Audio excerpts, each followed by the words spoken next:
जाग्रदादित्रयो न मुक्तम् जाग्रदादिमयं तथा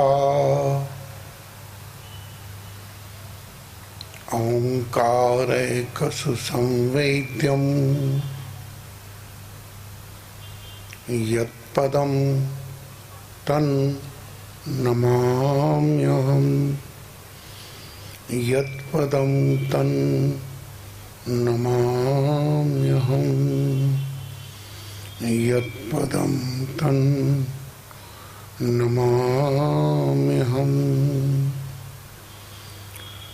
सच्चिदानन्दरूपाय विश्वोत्पत्त्यादिहेतवे तापत्रय विनाशाय श्री कृष्णाय वयं नमः श्री कृष्णाय वयं नमः श्री कृष्णाय वयं नमः। सुस्वागतम, वेलकम एवरीबॉडी।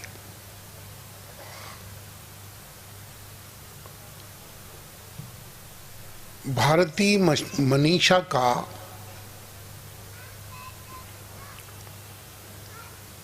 कंक्लूजन है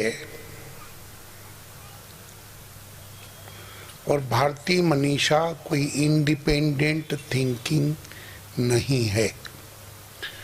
भारतीय मनीषा का अर्थ है कि वेद, जिसे हम अपौरुषेय कहते हैं, अर्थात किसी व्यक्ति विशेष की, किसी अवतार विशेष की भी वाणी नहीं है। यह विदाउट फॉर्म सबकी फॉर्म है, ब्रह्म का कोई फॉर्म नहीं है। तो ये पार ब्रह्म परमेश्वर, जिसको हम मांडूक्योपनिषद में ओम के नाम से जानते और मानते हैं, उसकी व्याख्या है। ओम एक सिंबल है। किसका सिंबल है? ओम सिंबल है नाद का, cosmic sound, cosmic music, cosmic vibrations, that all combined is called Om. Om is not such a very small thing. ओम से ही सब कुछ निकला है। ओम का विस्तार है भू भुवः स्वः। गायत्री मंत्र आप जो बोलते हैं, हम सब बोलते हैं ओम भू भुवः स्वः, अर्थात भूलोक, भुवलोक, स्वलोक, तीनों लोक। तो ओम को समझाने के लिए इसकी 3 व्याहति हैं। उसके बाद 24 अक्षरी गायत्री मंत्र है। गायत्री मंत्र में 24 अक्षर है। गायत्री मंत्र को हम लोग वेदों की माता कहते हैं। उनको समझाने के लिए पहले एक वेद था, वेद व्यास जी ने उसको फिर 3 में व्याख्या किया, 3 में बांटा, क्योंकि कलयुग में उनको पता था कि बुद्धि का ह्रास होगा, व्यक्ति की बुद्धि उतनी सूक्ष्म नहीं होगी, तो समझाने के लिए उन्होंने 3 और अब 4 वेद हैं। 4 वेद क्या है? उनका मूल है गायत्री। गायत्री का मूल है भू भुवः स्वः। भू भुवः स्वः का मूल है ओम। ओम क्या है? पार ब्रह्म परमेश्वर का साकार और निराकार सिंबल है। ओम इज ए सिंबल। उस सिंबल में क्या है ये मांडूक्योपनिषद बताता है। ये आपने सुना नाम मांडूक्योपनिषद। इसके ऋषि हैं मंडूक। मंडूक माने मेंढक। आप देखेंगे सब जीव जंतु चलते हैं पैरों के ऊपर, कुछ 2 पैरों पर, कुछ 4 पैरों पर, कुछ षटपदी इत्यादि इत्यादि, कुछ रेंगते हैं। लेकिन मेंढक को आप देखेंगे तो आप देखेंगे कि वो पिछले 2 पैरों को जमीन पर रखता है, आगे का अपना हिस्सा उठाता है एंड इट जंप्स, ये छलांग लगाता है। मांडूक्योपनिषद आपको छलांग लगाकर परमात्मा में आपका प्रवेश कराता है।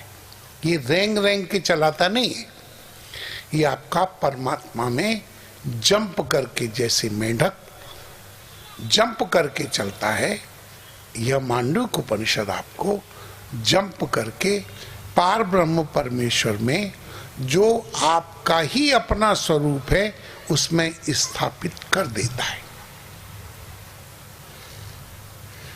श्रवण, मनन और निदिध्यासन, ये 3 पद्धतियां हैं, ये 3 स्टेप्स हैं। श्रवण का अर्थ ये है कि जिस समय आप सुनने के लिए उद्यत हो, सुनते समय आपकी बुद्धि इतनी शांत हो, इतनी शांत हो कि शब्द आपके कान में पड़े, उनकी किसी तरह की प्रतिक्रिया ना हो।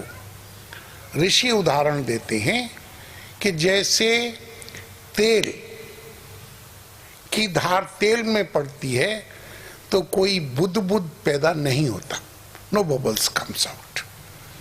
इस तरह से शब्द आपके अंतःकरण में बिना किसी क्रिया प्रतिक्रिया के प्रवेश करें। This is called listening.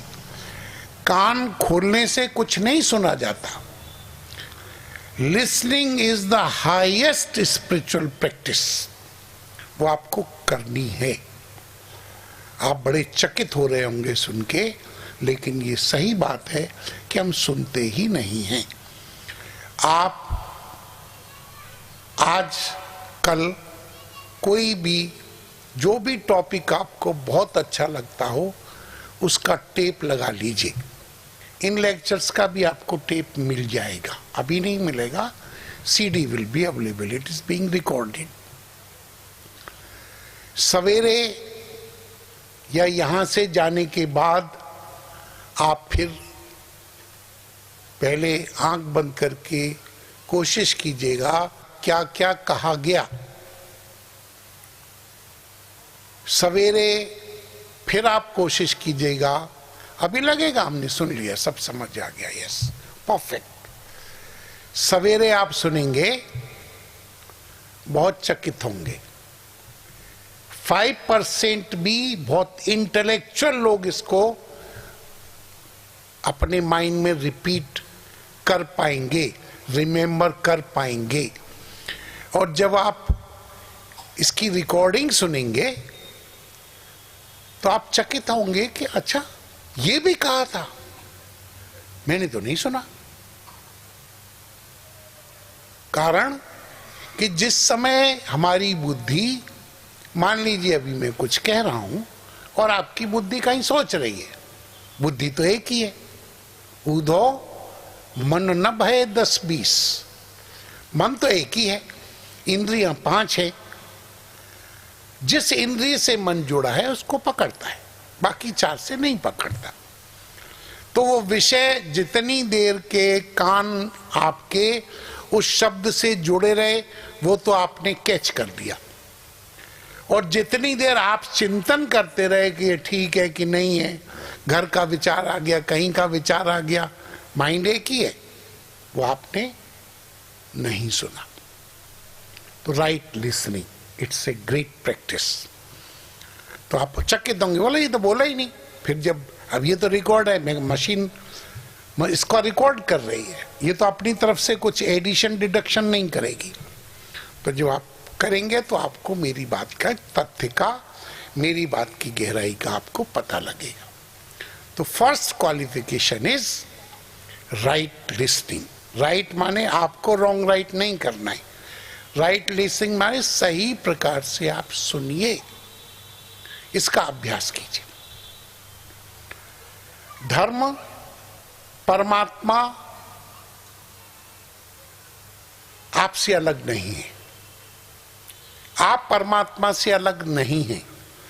परमात्मा की हम बिल्कुल चैलेंज दे के कह सकते हैं कि परमात्मा की हिम्मत नहीं है कि हमसे एक क्षण के लिए अलग हो जाए, और हमारी हिम्मत नहीं है कि हम परमात्मा से एक क्षण के लिए अलग हो सके। बिकॉज अयम आत्मा ब्रह्म। मैंने अभी आपसे निवेदन किया कि 4 वेद हैं, 4 वेद में 1 लाख श्लोक हैं।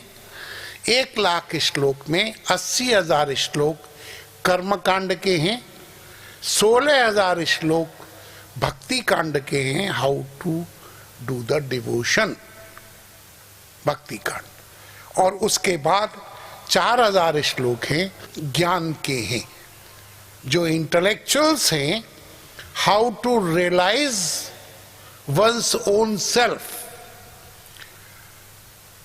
अभी चूंकि आप इन शब्दों से परिचित नहीं हैं, तत्वमसि तैत्तरीय उपनिषद का एक वाक्य है, ये भी महावाक्य है, तत्वमसि। What does it mean? तत् त्वम असि। तत् माने वह, त्वम माने तू, तू वही है जिसको तू ढूंढ रहा है। You are that. तत्वमसि मीन्स यू आर दैट। कौन? जिसको आप तलाश कर रहे हैं। तो 4 वेद हैं, 4 वेदों में 4 महावाक्य हैं। प्रज्ञानम ब्रह्म, अयम आत्मा ब्रह्म, अहम ब्रह्मास्मि, 4 वाक्य। इसमें से एक वाक्य मांडूक्योपनिषद का है, वह कहता है अयम आत्मा ब्रह्म। संस्कृत में है, सरल संस्कृत है। इसका सीधा सीधा अर्थ है अयम माने मैं, आत्मा माने मैं ही ब्रह्म हूं। Highest accumulation, I am Brahma, I am आत्मा। मेरे अंदर मैं जो आत्मा हूं, लोग बोलते हैं आत्मा क्या है, परमात्मा क्या है? मैं ही हूं। उसको ज्ञान में कहते हैं क्या मिलेगा? बोलते हैं नित्य प्राप्त की प्राप्ति ही है। जो आपको सदैव प्राप्त है वही आपको मिलेगा। तो फिर जब सदैव प्राप्त है तो फिर मिला मिलाया ही है, फिर क्या मिलाना है? बोले हाँ, आपको मिला हुआ है, लेकिन आपको उसकी पहचान प्रत्यभिज्ञा नहीं है, आप जानते नहीं हैं। उस जानकारी के लिए ये उपनिषद हैं। उपनिषद कहते हैं उपनिषद, जिसका ज्ञान उप माने बैठकर गुरु के चरणों में, गाइड के चरणों में के नजदीक, चरणों में निमाने प्राप्त, जिसको जिस ज्ञान को गुरु के चरणों में बैठकर प्राप्त किया जाए। बाजार में चले जाइए,